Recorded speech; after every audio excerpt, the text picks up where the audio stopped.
வந்தது என்று அவர்கள் சொல்லுகிறதை பார்க்கிறோம். ஆனால் கடைசியாக அங்கே பெண்ணுடைய சம்மதத்தை அவர்கள் கேட்க வேண்டும் என்று அங்கே விரும்புகிறதை பார்க்கிறோம். அதன்படியாக இந்த நேரத்திலே மணமகள் ஜாஸ்மின் லெஸ்லி அவர்களிடத்திலே நான் இப்பொழுது கேட்கிறேன்.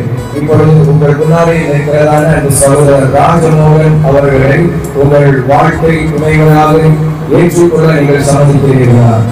சம்மதிக்கிறீர்கள். ஆமென். கர்த்தருடைய ஆசீர்வாதம். அதே போல அன்பு சகோதரர் ராஜமோகனிடத்தில் கேட்கிறேன். உங்கள் முன்னால் நிற்கிறதான அன்பு சகோதரி ஜாஸ்மின் லெஸ்லியை உங்கள் வாழ்க்கை துணையாக ஏற்றுக்கொள்ள நீங்கள் சம்மதிக்கிறீர்களா? தொடர்ந்து பெண் வீட்டாரிடத்திலே நாம் இந்த சம்மதத்தை கேட்க வேண்டும். அதாவது அன்பு ஊழியக்காரர் இஸ்ரவேல் அவர்களை பார்த்து கேட்க வேண்டியதான ஒரு காரியம் என்னவென்றால்,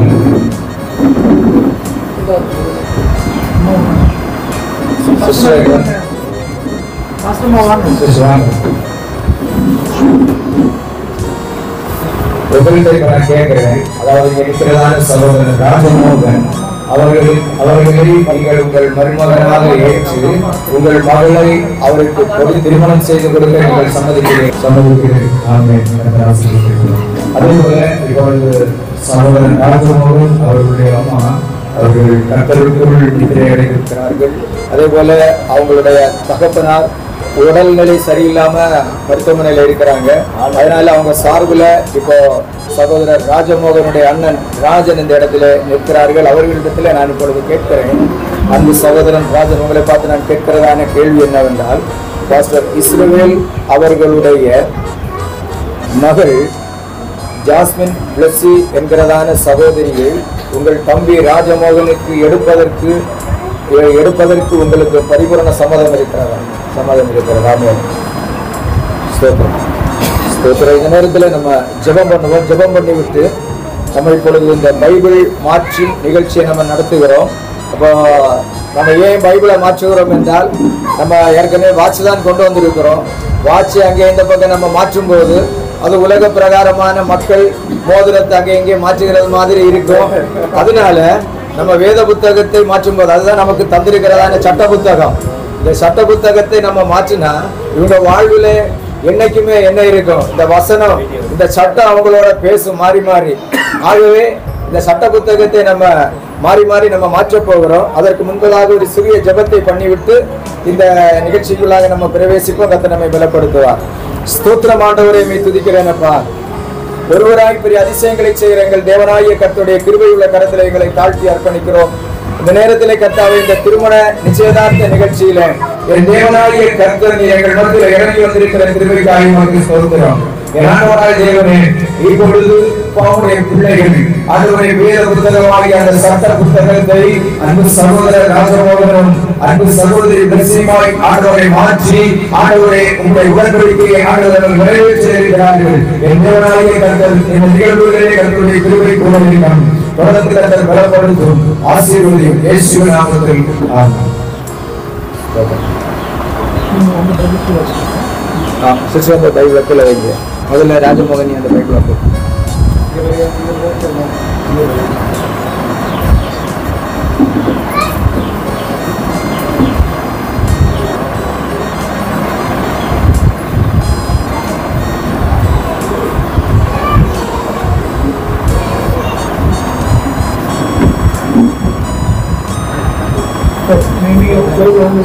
அந்த பைபிள்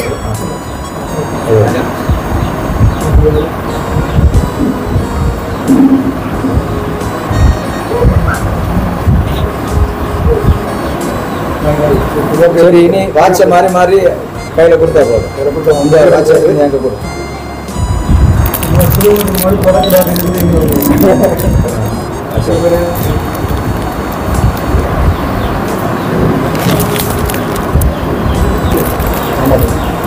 அங்க அங்க பின்னால இந்த வாட்சை எடுத்து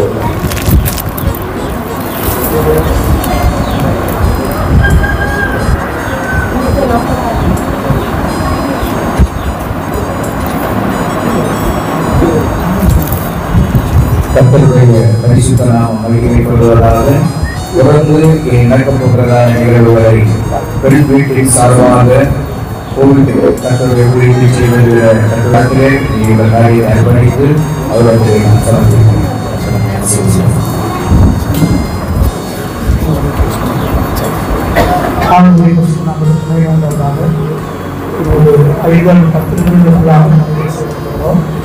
உட்கார்றவங்களுக்கு ரெண்டு சேர் கிடைக்குது. பெரியவங்க ஒரு 2 வேத பகுதியை நான் வாசிக்கணும்னு இருக்கிறேன். இந்த 2 வேத பகுதி யார் வாசிக்க போறாங்கன்னா பொண்ணு மாப்பிள்ளை தான் வாசிக்கணும். நீங்க தான் வாசிக்கணும். முதல்ல மாப்பிள்ளை வாசிப்பார். என்ன பார்த்தீங்கன்னா யோவான் 14ஆம் அதிகாரம் 1-4 வரைக்கும் மாப்பிள்ளை வாசிப்பார். பெண் வாசிக்கிற பகுதி லூக்கா 15ஆம் அதிகாரம் 8-10 வரைக்கும். உங்கள் இருதயம் கலங்கவிருப்பதாக தேவனிடத்தில் விசுவாசமாயிருங்கள், என்னிடத்தில் விசுவாசமாயிருங்கள். என் பிதாவின் வீட்டில் அநேக வாசஸ்தலங்கள் உண்டு. அப்படி இல்லாதிருந்தால் நான் உங்களுக்கு சொல்லியிருப்பேன், ஒரு ஸ்தலத்தை உங்களுக்காக ஆயத்தம்.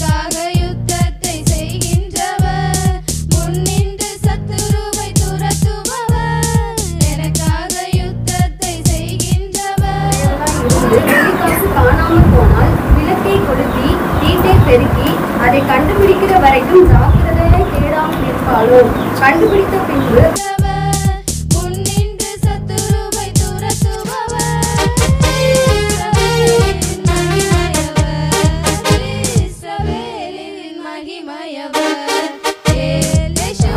பைபிள் பயன்படுத்துகிற அனுபவம் இருக்குது, வாசிக்கிற அனுபவமும் இருக்குது. வேதத்தை ஒரு சரியாய் வாசிச்சு பழகிட்டாங்கன்னா அவங்க எதிர்கால வாழ்க்கை நல்லா இருக்கும். ஒரு குடும்பத்தினுடைய ரகசியம் எங்க இருக்குன்னா வேத வசனத்துல தான் இருக்கு. வேத வசனம் தான் ஒருத்தர் வாழ வைக்கும், உயர்த்தும், தேவைகளை சந்திக்கும், காரியங்கள்லாம் பொறுப்படுத்தும். நமக்கு முழு நம்பிக்கையும் வேத வசனம் தான். அதுதான் நீங்க திருமணத்துல வேத புஸ்தகத்தை நம்ம மாற்றுகிறோம். மற்றதெல்லாம் வரும் போகும். ஆனால் வேத வசனம் நம்ம வாழ்க்கையை கட்டக்கூடியது. அதனால இன்றைக்கு திருமண நிச்சயதார்த்தத்துல எழுந்திருக்கிற 2 பேரும் இனி ஒரு நாளில் திருமணத்தை இணைய போறாங்க.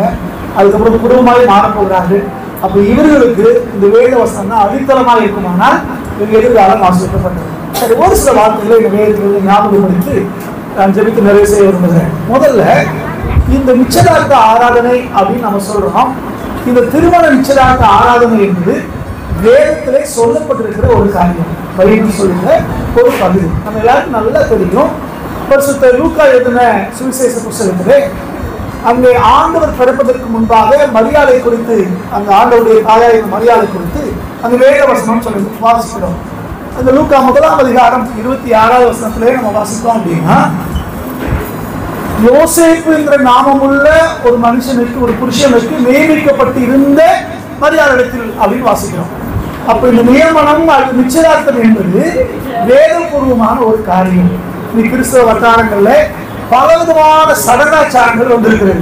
இந்த உலகத்தில் உள்ள சடங்காச்சாரம், ஆண்டவர் அறியாதவங்க செய்யறது, புறச்சாதியார் செய்யறது, இது எல்லாமே பலருக்கு நம்மளை அறியாமலேயே கிறிஸ்தவ வாழ்க்கைக்குள்ள வந்திருக்கிறது. ஆனால் இந்த நிச்சயதார்த்தம் என்பது அப்படி வெளியிருந்து வந்த ஒரு காரியம் அல்ல, பைபிள் சொல்லுகிற ஒரு காரியம். திருமண நிச்சயதார்த்தம் என்பது வேதத்திலே சொல்லப்பட்டிருக்கிற ஒரு காரியம்.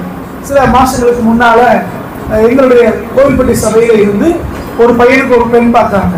அப்போ பெண் வீட்டுக்காரங்க சொன்ன ஒரு காரியம் என்னன்னா, முதல் காரியம் இதுல இருந்து காலம், அதனால இப்ப நாங்க வேண்டாம், இன்னொரு நாள்ல வைப்போம். நாங்க முதல்லயே யோசிக்க வச்சிருச்சு. அடுத்த காரியம் என்னன்னா, இந்த சடங்கு அந்த சடங்கு நிறைய சடங்குகளை சொன்னாங்க. பையன்காரன் சொல்றான், பசங்க அந்த பொண்ணே எனக்கு வேண்டாம். ஏன் வேண்டாம்னு சொல்ற அப்படின்னு அவன் சொன்ன காரியம், அவங்க பைபிள்ல சொல்லாத எல்லா சடங்காரத்தையும் ஊருக்காரங்க உலகத்துல சொல்ற சடங்கெல்லாம் சொல்றாங்க. நம்ம பூ வைக்கணுங்கிறாங்க, அதுன்றாங்க, இதுன்றாங்க. நமக்கு அது ஒத்து வராது. பஸ் திருமணத்துக்கு பிறகு பிரச்சனை. நல்ல ஆண்டவரை அறிந்த ஒரு பிள்ளைய பார்ப்போம், அவ்வளவுதான். புரிந்து கொள்ளுங்கள், ஆண்டவரை அறியாதவர்கள் செய்கிற சடங்காச்சாரங்களை நம்முடைய குடும்பத்துல கொண்டு வந்தோம்னா அது கடைசி வரைக்கும் நம்ம குழப்பங்களை தான் உருவாக்கும். ஆகவே சரியான வேத வசனத்தின்படி ஒரே உபதேசத்திலே, ஒரே விதமான நம்பிக்கையிலே, விசுவாசத்துல உள்ளவங்க அப்படின்னா அது எல்லா பிரச்சனைக்கும் தீர்வாக அது அமையும். அப்பவே நம்ம அதை புரிந்து கொள்ள, இந்த நிச்சயதார்த்தம் என்பது வேதத்தின்படியான பைபிள் சொல்லுகிற ஒரு நிகழ்ச்சி. சரி, இந்த நிச்சயதார்த்தத்துல அந்த காலத்துல என்ன செய்வாங்க அப்படின்னா, பைபிள் நடந்த காலத்துல இவருடைய கலாச்சாரம் என்ன அப்படின்னா, இவருடைய பெண்ணையும் மாப்பிளையும் பார்த்து, பெற்றோரை பார்த்து அவர்கள் பேசி முடித்து நிச்சயதார்த்த விழான்னு ஒன்று வைப்பார்கள். நல்லா புரிந்து கொள்ளுது. தாயும் தகப்பனும், அது ரெண்டுடைய குடும்பத்தார், ரெண்டு பேருடைய ஊழியக்காரங்க, இவங்கெல்லாம் கலந்து பேசித்தான் அந்த நாட்களில் திருமணம் இருந்தது. அதனாலதான் நம்முடைய திருமணங்களை பெற்றோர் இடத்துலயும் நம்ம ஒப்புதலை கேட்கிறோம். இன்னைக்கு பெற்றோருக்கு தெரியாம, ஊழியக்காரங்களுக்கு தெரியாம எத்தனையோ, ஆனா அவருடைய முடிவு எப்படி இருக்கிறது பார்த்தா பலருடைய முடிவு கேள்விக்குறிதான். எல்லாரும் அப்படி இல்லை, சில காரியங்கள் அந்த பிரச்சனைகளை உருவாக்குறது. ஒன்றை தெரிந்து கொள்ள வேண்டும், பெற்றோரை கனப்படுத்த வேண்டிய இடத்துல கனப்படுத்தணும், பெற்றோருடைய ஆலோசனை கேட்கிற இடத்துல ஆலோசனை கேட்கணும், ஊழியக்காரங்க எந்த ஆலோசனை கேட்கணுமோ அந்த ஆலோசனையை கேட்கணும். அப்படிமானால் அவங்க எதிர்கால வாழ்வு மிகுந்த ஆசீர்வாதமா இருக்கும். நான் வேலைக்கும்படியான காரியங்களை சொல்கிறேன். அன்றைக்கு இப்படி திருமணம் பெற்றோர் ஊழியக்காரங்களா சேர்ந்து அவங்க பெண்ணை பார்த்து நிச்சயதார்த்தம் முடிஞ்சதுக்கு பிறகு மாப்பிள்ளை என்ன செய்வாங்க, வேலைக்கு போயிடுவாரு. மாப்பிள்ளை வேலைக்கு போய் பொதுவாக இந்த வேத காலங்களில் இவங்களுடைய திருமணங்களிலே நிச்சயதார்த்தத்துக்கும் திருமணத்துக்கு இடையில ஒரு வருட இடைவெளி இருக்கும். அந்த ஒரு வருட இடைவெளியில மாப்பிள்ளை போய் வேலை செய்வாரு. வேலை செய்து அவர் தனியாக சம்பாதிச்சுட்டு வந்து தம்முடைய தகப்பனுடைய வீட்டுக்கு பக்கத்துல, பெற்றோர் இருக்கிற வீட்டுக்கு பக்கத்துல அவர் ஒரு அறையை கட்டுவார். ஒரு அறையை கட்டுவார். அந்த அறையை கட்டி முடிச்சதுக்கு பிறகுதான் அவர் திருமணத்துக்கே ஆயத்தமாவார். சொல்றது அது புரியும் நினைக்கிறேன். எங்க கட்டுவாங்களா? தாய் தகப்பன் இருக்கிறதுக்கு பக்கத்துல ஒரு அறையை கட்டுவார். ஏன் அப்படின்னா இவங்க திருமணம் செய்து அந்த அறையில போய் குடியேற வேண்டும். இவங்க தனியா இருக்கிறதுக்கு ஒரு ரூம் தேவை. ஆனா அதே நேரத்தில் யாருடைய கண்பார்வையில் இருக்கணும்? பெற்றோருடைய கண்பார்வையில இருக்கணும். இன்னைக்கு எடுத்துட்டா நம்ம வேலைக்கு போறோம், படிக்க போறோம், அப்படி வெளிநாடுகளுக்கு பல இடங்களுக்கு போவோம், அது வேற. ஆனா வேத பிரமாணம் என்னன்னா நம்ம பெற்றோருடைய பார்வையிலே பெற்றோருடைய ஆலோசனையை கேட்கிறவங்களா இருக்கலாம். ஒருவேளை வெளிநாட்டுக்கு போறாங்க அப்படின்னா இவங்க அவங்களுடைய தாய் தகப்பனோட தொடர்புல இருக்கணும், அப்பதான் பேசணும். அப்படி இருந்தா தான் இவங்க ரெண்டு பேருடைய குடும்ப காரியத்திலே சந்தேகங்களோ பிரச்சனைகளோ குழப்பங்களோ எது வந்தாலும் சரி உடனே பெற்றோர் தலையிடுவாங்க. இன்னைக்கு நம்ம என்ன சொல்லுகிறோம், மேற்கத்திய கலாச்சாரம் நம்ம தேசங்கள்ல வந்துருச்சு. அது கிறிஸ்தவ குடும்பங்கள நிறைய வந்திருக்குது. இந்த மேற்கத்திய கலாச்சாரம் ஏற்றுக்கொண்டதாலே நம்ம நிச்சயம் செய்திருக்கிறோமோ, இதை ஆண்டவராக இயேசு கிறிஸ்து கல்வாரி சிலுவையிலே ரத்தம் செஞ்சு இந்த பூமியில பிறந்த ஒவ்வொருவரோடும் அவர் நிச்சயம் செய்திருக்கிறார். அதனால அப்படின்னு சொல்லி இவருக்கு என்ன செஞ்சிருக்கிறாரா, இந்த கல்வாரி ரத்தம் செஞ்சு முடிச்சதுக்கு பிறகு இப்போ அவர் பிதாவுடைய வீட்டுக்கு போயிருக்கிறார். அது அந்த அவர் வேலை செய்ய போயிருக்கிறார். அப்ப எங்க மாப்பிள்ளை அதை வாசிக்கிறாரு. அந்த வாசித்த வேத பகுதியில் அங்க சொல்லுகிறது, நான் போய் ஒரு வாசஸ்தலத்தை உங்களுக்கு ஆயத்தம் பண்ண போறேங்கிறார். ஏற்கனவே அது பெரிய இடம், பரலோகங்கிறது பெரிய இடம். அந்த பிதாவாகிய தேவன் அங்க இருக்கிறார், தேவ தூதர்கள் இருக்கிறாங்க, பெரிய ஒரு இடம். ஆனா அங்க போய் இனி ஒரு நாளிலே மத்திய ஆலயத்திலே திருமணத்தில் இணைக்கப்பட போகிற அந்த ஆட்டிய குட்டியானவருடைய திருமணத்தில் இணைக்கப்பட போகிற அந்த கூட்டத்தை அங்க போய் வாழ வைக்கிறதுக்காக, தம்மோடு சேர்ந்து கொள்வதற்காக அவர் ஒரு அறையை ஆயத்தம் பண்ணி கொண்டிருக்கிறாரா? எங்க? ஏற்கனவே தேவன் இருக்கிற பிதா இருக்கிற அந்த பரலோகத்துலதான் ஒரு அறையை இந்த மணவாட்டிக்காக ஆயத்தம் பண்ணி கொண்டிருக்கிறார். அந்த அறையை அவர் ஆயத்தம் பண்ணி முடிச்சுட்டாருன்னா வேதம் சொல்கிறது, அதை ஆயத்தம் பண்ணி முடித்த பின்பு இந்த சபை இந்த மணவாட்டி அவரோட சேர்த்துக் கொள்வதற்காக அவர் திரும்பவும் வருவாரா? அப்ப திருமணம் முடிந்த உடனே அங்க குடியேறுவாங்க. அங்க போய் புதிய இடத்துல குடியேறுவார்கள். அப்போ அங்க யாரு இருப்பா? சொந்த பந்தங்கள் இருப்பாங்க, அண்ணன் இருக்கிறாரு, சொந்தக்காரங்களா இருப்பாங்க. அப்போ அவங்களுடைய கண் பார்வையிலே வந்து இருப்பாங்க. அப்ப நல்லது படுது எல்லா கருத்தையும் பார்ப்பாங்க. அதே மாதிரி வேலைக்கு போன தொடர்புல அவங்க இருக்கணும். ரெண்டு குடும்பத்தாருடைய தொடர்புல அவங்க இருக்கணும். பெற்றோருடைய தொடர்பை ஒருவரும் துண்டித்து விடவே கூடாது. பல பிரச்சனைகள் வரலாம், போராட்டங்கள் வரலாம், நெருக்கங்கள் வரலாம். ஆனாலும் இந்த உறவு முறையை ஒருபோதும் மீறி விடவே கூடாது. அதே போல இந்த பெண் என்ன செய்வாங்க அப்படின்னா, இந்த மாப்பிள்ளை வேலைக்கு போயிருக்காரு, பெண் வீட்டுல இருந்து இவங்க மாப்பிள்ளை குடும்பத்தை குறித்து விசாரிப்பாங்க. மாப்பிள்ளை என்ன வேலை செய்யறாரு, அவங்க குடும்பத்துல என்ன சமைப்பாங்க, என்ன சாப்பிடுவாங்க, அவங்க கலாச்சாரம் என்ன, ரெண்டு பேரும் வித்தியாசமான கலாச்சாரத்துல வருவாங்க. ஒருவேளை பெண் மீன் பிடிக்கிற குடும்பம்னு வச்சுக்கோங்க, மாப்பிள்ளை விவசாயம் செய்யறவங்கன்னா இப்ப அங்க போய் எப்படி வாழ்றது, அவங்களுடைய கலாச்சாரம் என்ன, பண்பாடு என்ன, அவங்க சமையல் முறை என்ன, அதையெல்லாம் இந்த காலங்களிலே தன்னுடைய தாய் தகப்பன் வீட்டில் இருக்கும்போது விசாரித்து திருமணத்துக்கு என்று ஆயத்தப்படணும். இங்க நிறைய திருமணங்கள்ல கேட்டவங்க அம்மா சொல்லுவாங்க, என் பிள்ளை செல்லமா வளர்த்துட்டேன், கிச்சன் எங்க இருக்குன்னே என் பிள்ளைக்கு தெரியாது பாஸ்டர் அப்படிமா. அப்புறம் கல்யாணம் பண்ணி கொடுத்தாச்சுன்னா மாப்பிள்ளை தான் என்ன செய்யணும், சமைக்க வேண்டியதா இருக்கும். நிறைய இடங்கள்ல நம்ம பெண் அப்படி இல்லை, நம்ம பெண்கள் எல்லாமே தெரியும், பிரச்சனை இல்லை. பொதுவாக உலகத்தாட அப்படி இருக்காங்க. ஆனா பெண்ணை என்ன செய்யணும்னா தன்னை ஆயுதப்படுத்திக் கொள்ள வேண்டும். அந்த நாட்களை என்ன செய்வாங்கன்னா, இப்ப நிச்சயத்துக்கு வரும்போது இப்ப எப்படி பொருட்களை கொண்டு வந்திருக்காங்களோ இதே மாதிரி அவர்கள் மாலைகளை கொண்டு வருவாங்க. அதாவது முத்து மாலைகளை, கற்கள் பதிக்கப்பட்ட மாலைகளை கொண்டு வந்து கொடுப்பாங்களா. நம்ம பெண்ட கோஸ்காரங்க அவரை நம்ம பயன்படுத்துறது இல்லை. அந்த நாளுக்கே அதை செய்திருக்கிறார்கள். அப்படி செஞ்சதை அவங்க கையில கொடுத்துட்டு போயிடுவாங்க. திரும்பவும் இவங்க கல்யாணத்துக்கு வரும்போது அதை வந்து கேட்பாங்க, நாங்க கொடுத்தவங்க அது இருக்குதா அப்படின்னு. இன்னைக்கு பைபிளை கொடுத்துருக்கு, வாட்ச் எல்லாம் கொடுத்துருக்கு. இதை காலகாலத்துக்கு என்ன செய்வாங்க, நிச்சயதார்த்தத்துல எனக்கு பெண்ணு கொடுத்தது, மாப்பிள்ளை கொடுத்தது, நிச்சயதார்த்தத்துல கிஃப்டா கொடுத்த வாட்ச் அப்படின்னு வச்சிருப்பாங்க. அப்படித்தானே பெரும்பாலும் எல்லாம் வச்சிருப்பாங்க. இதை வந்து மாப்பிள்ளை வீட்டுக்காரன் கேட்பாங்க பெண்ணுட்ட, அன்னைக்கு கொடுத்துட்டு போனவே அது எங்க அப்படின்னு. அதுல ஒண்ணு திறந்துடுச்சு அப்படின்னா அவ்வளவுதான். நாங்க கொடுத்த இந்த முத்து மாலையே ஒரு நாளை காப்பாற்ற முடியலன்னா எங்க வீட்டு சாவியை நம்பி ஒன்றை எப்படி கொடுக்கறது, எங்க பையனை ஒன்றை எப்படி கொடுக்கறது, இந்த பொறுப்பு இல்லையா உனக்கு அப்படின்னு திருமணத்திலே குழப்பங்கள் உண்டாகும். இதனாலதான் அன்னைக்கு இந்த வாசித்த பெண் வாசித்த பகுதியில அதுல இருந்து ஒரு முத்து விழுந்துருச்சு, ஒரு காசு விழுந்துருச்சு. உடனே என்ன செய்யறாங்க, பெண்ணு ஓடி ஓடி பெருக்கி எங்கடா கிடைச்ச எதோட தொடர்புடையது, எதிர்கால வாழ்க்கையோட தொடர்புடையது, தேடி செஞ்சு அதை கண்டுபிடிச்சு அது எடுத்தாதான் திருப்தி. இனி மாப்பிள்ளை வந்து கேட்டா இந்த எடுக்கு அப்படின்னு காட்டிடலாம். சோ அந்த அளவுக்கு மாப்பிள்ளை வாழ்வதற்கு அந்த சமைப்பதற்காக இருக்கலாம், குறைப்பதற்காக இருக்கலாம், குடும்பத்தோட சேர்ந்து இருப்பதற்காக இருக்கலாம், அந்த குடும்பத்தின் நிர்வாகத்துக்கு தேவையான சகல காரியங்களை அறிந்து பெண் ஆயத்தமாக வேண்டும். இதுக்குதான் இந்த இடைவெளி இருக்குது. இது நம்ம ஊர்ல எப்படி பல இடங்கள்ல முதல் நாள் நைட்டு நிச்சயதார்த்தம் இருக்கும், காலையில கல்யாணம் வைப்பாங்க. அது எதுக்குன்னு எனக்கு தெரியல. அது ஒரு நாள்ல என்ன கல்யாணம் ஓடிட போறாங்க அப்படி ஒண்ணும் இல்லை. இது ஒரு சடங்காச்சாரமாக உலகத்தால் மற்ற நம்பிக்கை உள்ளவர்கள் செய்யறது மாதிரி கிறிஸ்தவத்தாருக்கும் செய்யறோம். ஆனா அதுக்கு நிச்சயம் தேவையே இல்லை. முதல் நைட்டு நிச்சயார்த்தம், காலையில திருமணங்கிறது வேறு திருமணியான காரணம் இல்லை, தேவையும் இல்லை. ஆனா இன்றைக்கு நிச்சயார்த்தம் முடிஞ்சிருக்கிறது. இந்த நாள்ல இருந்து பெண்ணும் சரி மாப்பிள்ளையும் சரி இவங்க ரெண்டு பேரும் ஜெபிக்க துவங்கணும், எதிர்கால வாழ்க்கைக்கு இவங்க ஆயத்தமாக துவங்கணும். சில இடத்துல என்ன செய்வாங்க, நிச்சயார்த்தம் முடிஞ்ச உடனே செல்போன் நம்பரை வாங்கி வச்சுக்குவாங்க. அப்படிதானே பெண்ணு மாப்பிள்ளையும் வீடியோ வீடியோ பேசுவாங்க. இதுதான் நிறைய இடத்துல நடக்குது. இதுக்கு என்ன சொல்லுவோம்னா, சீக்கிரத்தை கல்யாணம் வச்சிருக்கீங்க, செல்போனை சார்ஜ் பண்ணி முடியாது, சீக்கிரம் கல்யாணத்தை வச்சிருக்கோம் அப்படின்னு சொல்லுவோம். இப்படி பேசி பேசி தேவையில்லாதான் பேசுறாங்களே ஒழிய எதிர்கால வாழ்வை குறித்து அடுத்து நம்ம எப்படி குடும்பத்தை அமைக்க போகிறோம், எதிர்காலம் எப்படி இருக்க போகுது, ஆண்டவருக்குள்ள எப்படி வளர போறோம், உறவு ஜனங்களுக்குள்ள எப்படி இருக்க போறோம் என்றெல்லாம் தீர்மானித்து தவறி விடுகிறார்கள். ஒரு லெக்கை இல்லை, ஒரு நோக்கம் இல்லை. இதனால பல நேரங்களில் குழப்பங்கள் வருகிறது. அவர் திருமணத்துக்கு முன்பாகவே மாப்பிள்ளையும் பெண்ணும் அதிகமாக ஜெபித்து அந்த எதிர்கால வாழ்வுக்கு இவர்கள் ஆயத்தமாக வேண்டும். அப்ப இன்னைக்கு திருமண நிச்சயார்த்தம் முடிந்திருக்கிறது. இனி ஒரு நாளே திருமணம் நடக்க போறது. அந்த திருமணத்திற்கும் அதை தொடர்ந்து அவங்க வாழ போற வாழ்க்கைக்கும் பெண்ணும் மாப்பிள்ளைய ஆயத்தமாகணும். அதை சொல்வதற்கும் அதை நம்ம உறுதிப்படுத்துவதற்கு தான் நாம எல்லாரும் கூடி வந்திருக்கிறோம். அதை அவங்க செய்வாங்க, அவங்க தான் ஜெபம் பண்ண போறோம். அதே நேரத்துல வாசித்து வேதம் இன்னொரு காரியத்தை சொல்கிறேன். சுமார் 2000 வருஷங்களுக்கு முன்னால உங்களை இந்த பூமியில மனுஷனாய் வந்தார்.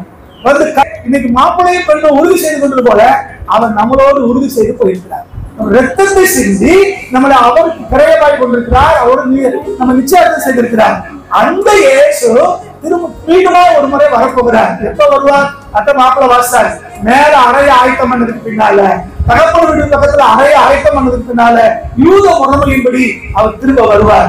அதனால நமக்கு தெரியாது, அந்த அறைய ஆயத்தம் ஆயிடுச்சுன்னா அவர் திரும்ப வருவார். அப்ப மத்திய ஆகாயத்துல ஆட்டுக்குட்டியாருடைய கல்யாணம் நடக்கும். வேதம் சொல்கிறது அதற்கு அழைக்கப்பட்டவர்கள் பாக்கியவான். இதுக்கு அழைக்கப்பட்டவங்க எப்படி சொந்தக்காரங்க சந்தோஷப்படுறோமோ அந்த மாதிரி அந்த திருமண விழாவுக்கு அழைக்கப்பட்டவர்கள் பாக்கியவான்கள். அவ இந்த நிச்சயத்துக்கு வந்த நாம, இவங்க திருமணத்துக்கு வரப்போகிற நாம, நமக்கு ஒரு உறுதி தேவை. நம்ம ஆண்டவர் தம் ரத்தத்தை சிந்தி என்னோடு நியமித்திருக்கிறார், என்னோடு நிச்சயத்தை செய்திருக்கிறார். ஒரு நாளே மத்திய ஆயத்துல வரப்போற அதுக்கு போறதுக்கு ஆயத்தமா இருக்கிறேன். தேவன் வரப்போகிறார், மணவாளனா இயேசு வரப்போகிறார். அவர் அறைய ஆயத்தம் பண்ணி கொண்டிருக்கிறார். நாம மனப்பண்ணை போல அங்கே போய் வாழ்வதற்கு நம்ம விசாரித்து படித்து ஜெபித்து அதற்கு வந்து ஆயத்தமாக வேண்டும். அதை சொல்வதற்கு தான் நாங்கள் வந்திருக்கிறோம். ஒருவேளை இன்னைக்கு ஆண்டவர் திடீர்னு வந்துட்டாருன்னு வச்சுக்கோங்க, நம்ம பொருளுக்கு ஆயத்தமா இருக்குமா? பரலோகத்துல போய் சேர முடியுமா? அவரோடு நாட்டுக்கு கல்யாணம் கலந்து கொள்ள முடியுமா? யோசித்து பார்ப்போம். அப்படி இல்லைன்னா இன்னைக்கு ஜெபம் பண்ணுவோம், கட்டத்தை கேட்போம், ஆண்டவரை எங்களை தகுதிப்படுத்துங்க. மத்திய ஆகாயத்திலே ஆட்டுக்குட்டியாரை கல்யாணம் வரும்போது நாங்கள் அதை பங்கு வரணும்ப்பா. நாங்கள் மனவாழ்த்தியாகி சபை நாங்கள் வந்து எதிர்கொள்ளணும் ஆண்டவரே. அதுக்கு எங்களுக்கு திருப்பதி தருவது தாங்கும் ஜெபம் பண்ணுவோம். வருகிற நாட்களே இந்த மனமக்களை ஆசிரியம் போகிற கர்த்தர் நம்மளை ஆஸ்வதிப்பார். அந்த நாட்களுக்கு அழைக்கப்படுத்துவார். கர்த்தர் தாமே எங்களை ஆசிரிப்பாராக. ஆமென். ஆமென்.